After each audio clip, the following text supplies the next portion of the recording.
Hello dear students, welcome to my channel judiciary with Rashmi. Thumbnail देख के आप समझ गए होंगे कि हम भारतीय दंड संहिता 1860 के बारे में पढ़ने वाले हैं।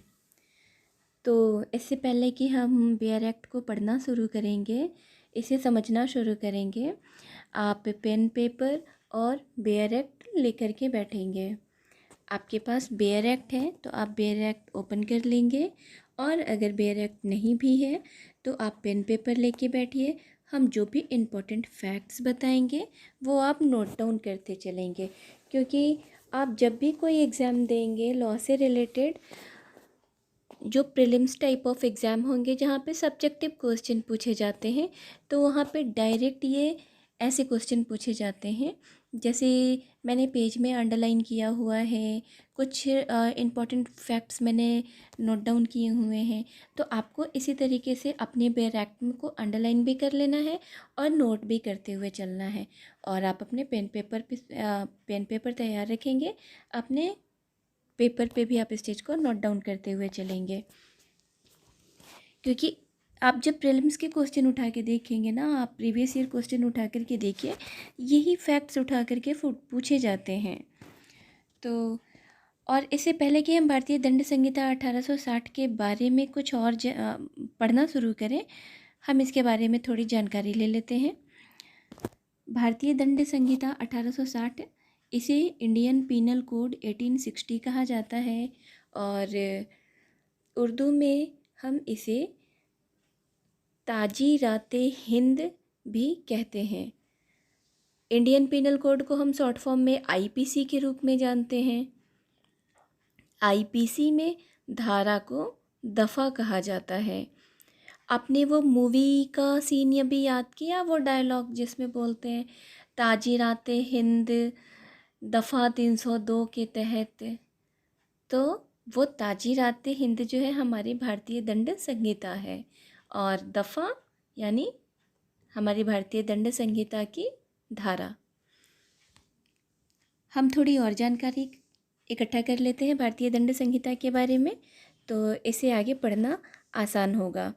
उम्मीद है अभी आपने बेयर एक्ट ओपन कर लिया होगा, और वीडियो बनाने का मेरा मकसद जो है वो आपको बेयर एक्ट पढ़ना सिखाना है, क्योंकि जब आप लॉ कर लेते हैं या कर रहे हैं, या फिर आप कोई किसी कंपटीशन की तैयारी में हैं, तो आपको सबसे पहले बेयर एक्ट ही पढ़ना आना चाहिए। आपने बेयर एक्ट पढ़ लिया, बेयर एक्ट समझ लिया, बेयर एक्ट को इस तरीके से आपने अंडरलाइन कर लिया, तो आपका आधा काम हो गया। तो हम आगे बेयर एक्ट के बारे में पढ़ना शुरू करेंगे। इसके पहले हम थोड़ी और जानकारी बेयर एक्ट के भारतीय दंड संहिता के बारे में जान लेते हैं। भारतीय दंड संहिता 1860 भारत के प्रथम विधि आयोग द्वारा तैयार किया गया था। आप इसको साथ साथ में नोट डाउन करते चलिए। प्रथम विधि आयोग 1834 ईस्वी में, मतलब 1834 ईस्वी में स्थापित किया गया था, जिसके अध्यक्ष थे लॉर्ड मैकाले, और भारतीय दंड संहिता की ड्राफ्टिंग भी लॉर्ड मैकाले ने ही किया था। भारतीय दंड संहिता को गवर्नर जनरल लॉर्ड कैनिंग की अनुमति 1860 में मिली, और ये 1862 में लागू हुआ। तो संहिता का पूरा नाम जो है वो भारतीय दंड संहिता 1860 हो गया, और गवर्नर जनरल लॉर्ड कैनिंग की अनुमति 6 अक्टूबर सन 1860 को मिली, और यह संहिता 1 जनवरी 1862 को लागू हुआ। 1860 में पारित होने वाले अधिनियमों में यह 45वां अधिनियम था, अर्थात इसकी अधिनियम संख्या 45 सन 1860 है। आप ये साथ साथ में नोट डाउन करते चलिए, या फिर आप वीडियो देखते चलिए और वीडियो को पॉज करके आप इसको नोट डाउन कर लेंगे, क्योंकि आपके प्रीलिम्स बेस्ड क्वेश्चन यही सब बनते हैं।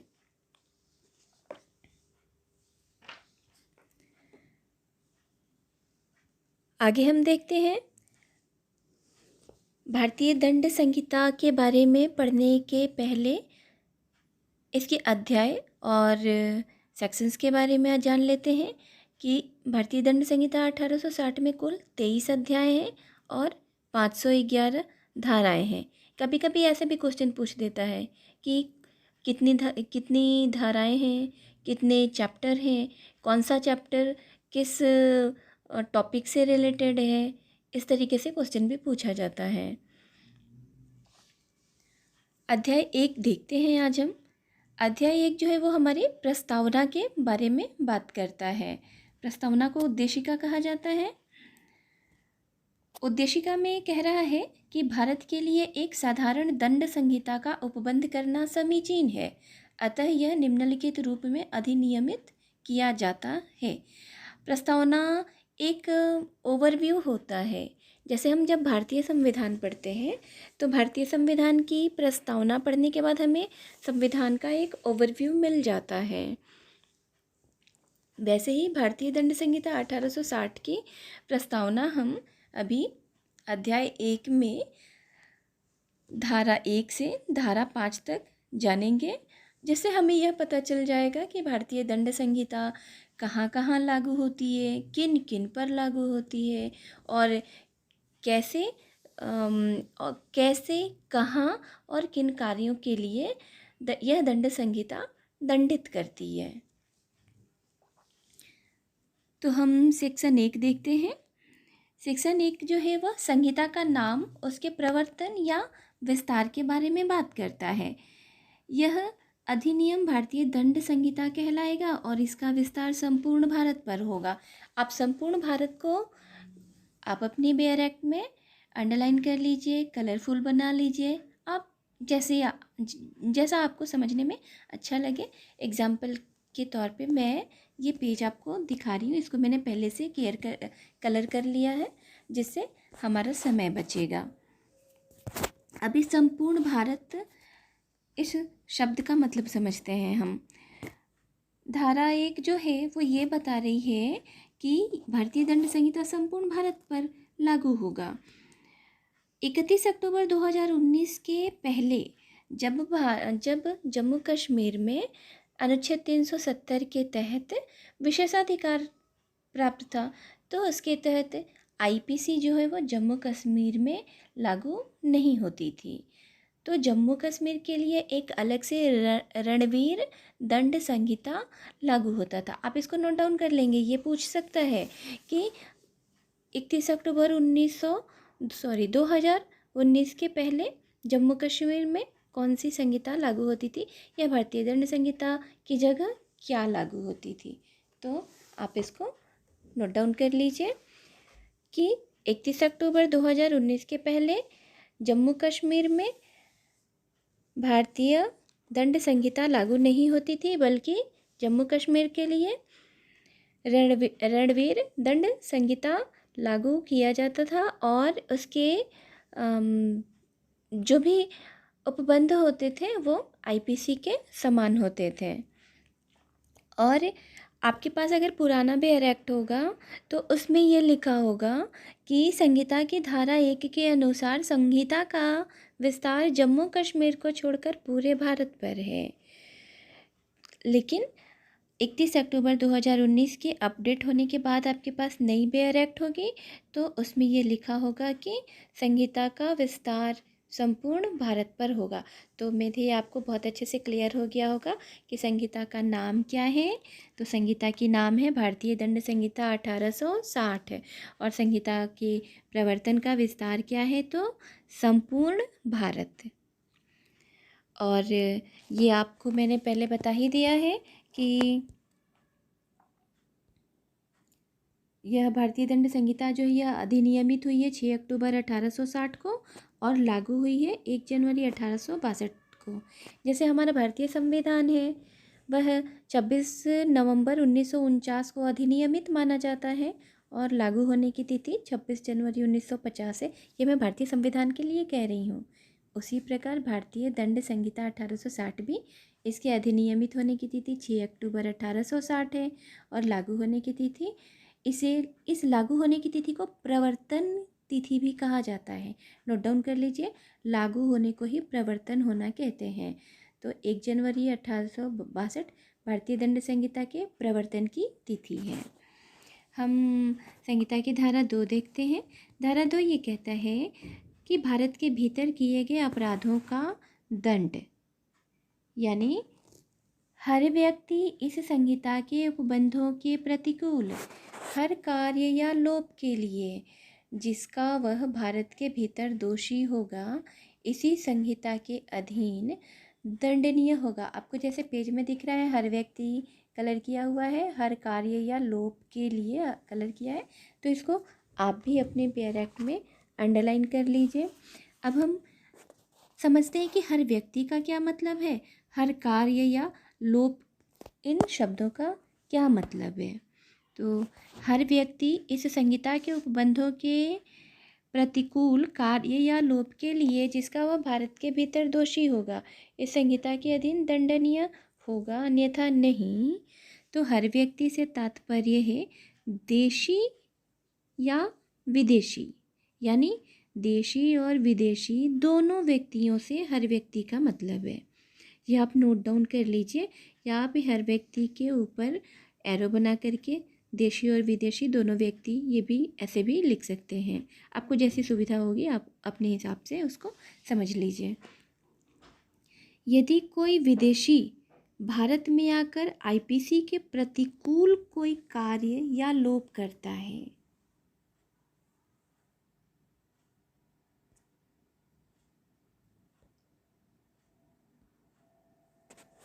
समझ में आ रहा है? यदि कोई विदेशी व्यक्ति भारत में आकर आईपीसी के प्रतिकूल कार्य करता है या कोई कार्य का लोप करता है, तो वह आईपीसी के तहत दंड का भागी होगा। क्योंकि यहाँ पे हर व्यक्ति लिखा हुआ है, तो व्यक्ति चाहे भारत का हो या फिर विदेश का हो।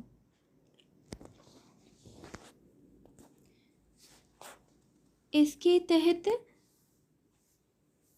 एक फेमस है ये केस, आप नोट डाउन कर लेंगे इसको। मुबारक अली अहमद बनाम बम्बई राज्य, AIR 1957 SC 857। इसमें होता है ये कि एक बंदा कराची का होता है और वो बॉम्बे में बैठे व्यक्ति के साथ चीटिंग करता है। ध्यान रखिएगा, बंदा कराची में है और चीटिंग कर रहा है बॉम्बे में बैठे व्यक्ति के साथ, और ये एक्सप्लेनेशन देता है कि हमारे यहाँ ये अपराध नहीं है।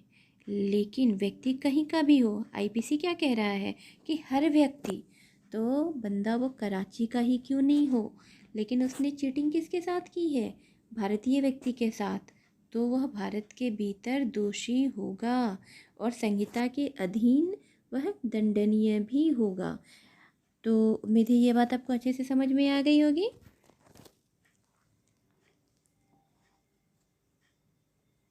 धारा 2 में हम एक और बात देखते हैं। टिप्पणियों के अंतर्गत ये जो न्यायालयों की अधिकारिता की बात कह रहा है, तो धारा 2 अंतः प्रादेशिक क्षेत्राधिकार से संबंधित है। अब आप सोचेंगे अंतः प्रादेशिक क्षेत्राधिकार क्या है, तो भारत शब्द की परिभाषा धारा 18 में दी गई है, जिसमें जम्मू कश्मीर राज्य पहले शामिल नहीं था, लेकिन अब जम्मू कश्मीर राज्य भी शामिल है।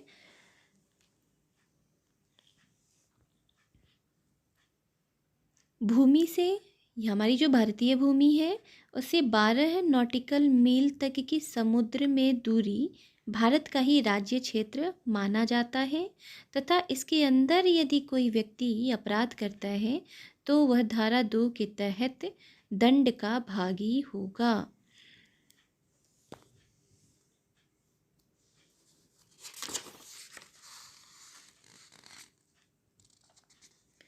तो यह अंतः प्रादेशिक क्षेत्राधिकार आपको समझ में आ गया होगा कि भारतीय भूमि, जो हमारी भूमि की मुख्य सीमाएं हैं, उससे 12 नॉटिकल मील तक की जो समुद्री दूरी है, उस एरिया में भी अगर कोई व्यक्ति अपराध करता है तो वह भारतीय दंड संहिता के अधीन दंड का दायी होगा।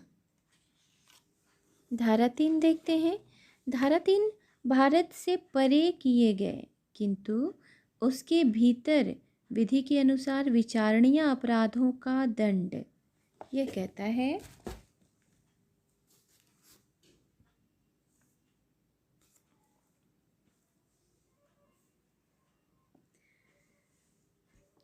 जब हमने न्यायालयों की अधिकारिता की बात धारा 2 में कही तो इसमें एक बात स्पष्ट हुआ कि धारा 2 वैयक्तिक क्षेत्राधिकार की बात करता है। न्यायालयों की अधिकारिता के अंतर्गत दो प्रकार के क्षेत्राधिकार प्रदान किए गए हैं, एक तो वैयक्तिक क्षेत्राधिकार और दूसरा प्रादेशिक क्षेत्राधिकार। तो वैयक्तिक क्षेत्राधिकार शब्द जो है यह संहिता की धारा 2 में वर्णित हो गई। इस क्षेत्राधिकार के तहत जहाँ किसी व्यक्ति द्वारा भारतीय सीमा के अंदर कोई अपराध किया जाता है, चाहे वह भारतीय नागरिक हो या विदेशी, संहिता लागू होगी। और जब प्रादेशिक क्षेत्राधिकार की बात होती है तो संहिता की धारा 3 और 4 दोनों में यह प्रादेशिक क्षेत्राधिकार वर्णित है। इसके अनुसार जहाँ कोई अपराध भारत की परिसीमा के अंदर घटित होता है, चाहे वह नागरिक द्वारा किया गया हो या विदेशी द्वारा, वहाँ प्रादेशिक क्षेत्राधिकार लागू होगा और अपराधी भारत के भीतर जहाँ कहीं भी पकड़ा जाएगा वहीं उसका विचारण होगा। अब प्रादेशिक क्षेत्राधिकार को हम दो भाग में समझ सकते हैं, अंतः प्रादेशिक क्षेत्राधिकार और बहिर्प्रादेशिक क्षेत्राधिकार। ये जो बातें मैं आपको बता रही हूँ इसको आप वीडियो पॉज करके नोट डाउन करते जाइए और इसको सुन के समझते जाइए कि इसका मतलब क्या है, क्योंकि बेयर एक्ट में जो लैंग्वेज लिखी होती है ना, इसका इंटरप्रिटेशन होता है और इस इंटरप्रिटेशन के तहत इसकी जो भी आप व्याख्या समझ पा रहे हैं उसको आपको अपने दिमाग में अच्छे तरीके से बिठा लेना है।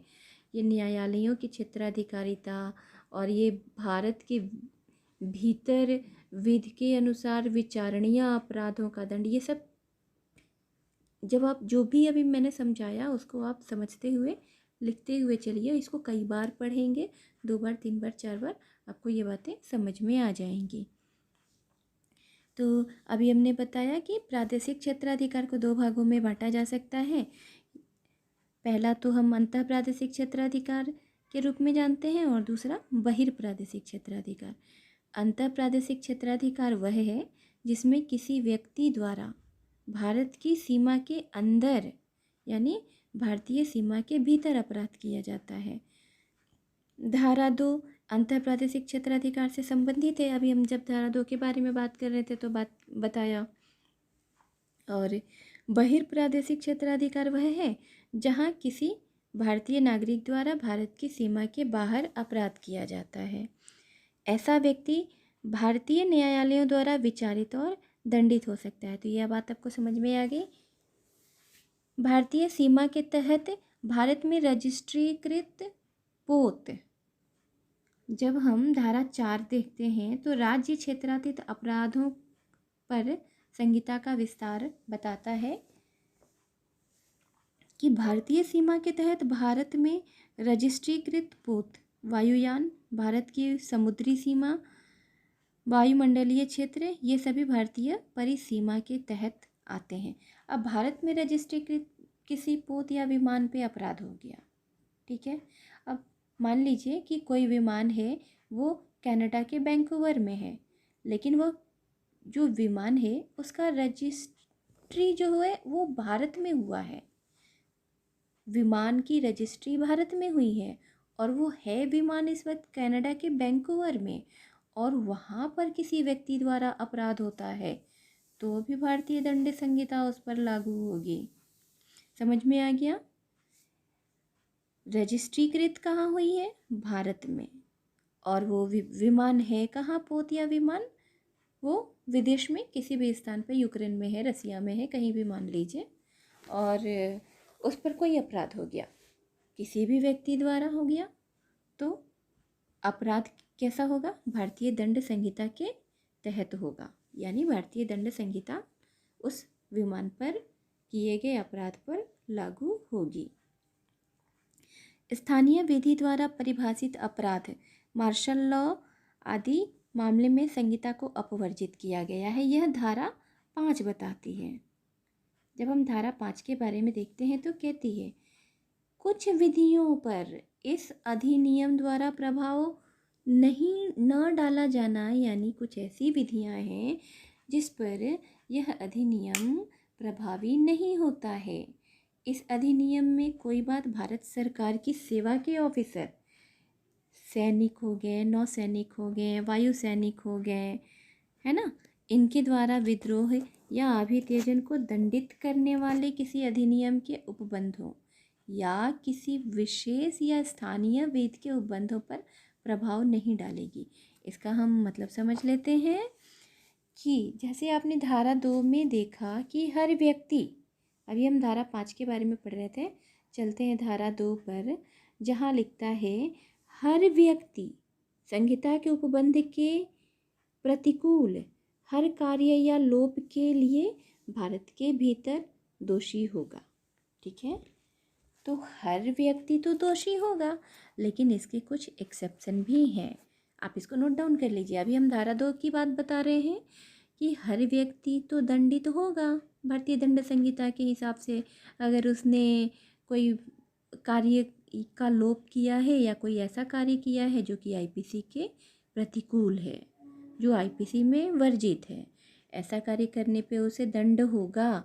लेकिन प्रेसिडेंट, गवर्नर ऑफ स्टेट और जो एम्बेसडर्स होते हैं हमारे राजदूत, ये हर व्यक्ति के अंदर नहीं आएंगे, ये एक्सेप्शन है।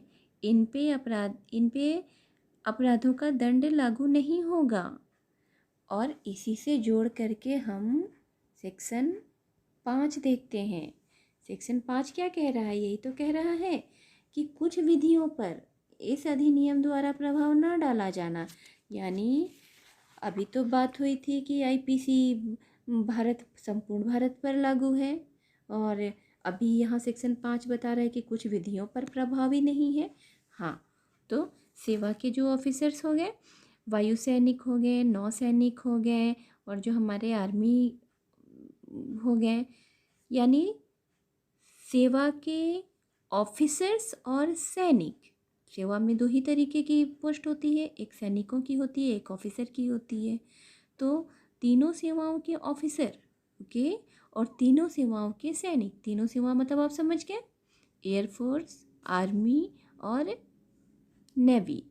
तो इनके ऑफिसर्स और इनके सैनिक द्वारा विद्रोह और अभित्यजन के आधार पर अगर इनको दंडित किया जाना है तो यह आईपीसी के तहत दंडित नहीं किया जाएगा, क्योंकि इनकी अपनी विधि होती है, इनके अपने मार्शल लॉ होते हैं। सेक्शन 5 ये भी बोलता है कि किसी विशेष या स्थानीय विधि, आप इसको भी ज़रा अंडरलाइन कर लेंगे, विशेष या स्थानीय विधि। अब विशेष विधि क्या है? स्पेशल लॉ, जिसके बारे में सेक्शन 41 बताता है। आईपीसी के सेक्शन 41 को हम पढ़ेंगे तो वो हमें विशेष विधि, स्पेशल लॉ के बारे में बताता है। और स्थानीय विधि यानी लोकल लॉ, इसके बारे में हमें आईपीसी का सेक्शन 42 बताता है। तो अभी सेक्शन 5 के, आप चाहें तो यहाँ पे सेक्शन 5 के बगल में ये जो विशेष और स्थानीय विधि तीसरी लाइन में सबसे नीचे दिख रहा है, इसको अंडरलाइन करिए और वहाँ पे सेक्शन 41 और सेक्शन 42 भी लिखते जाइए साथ में।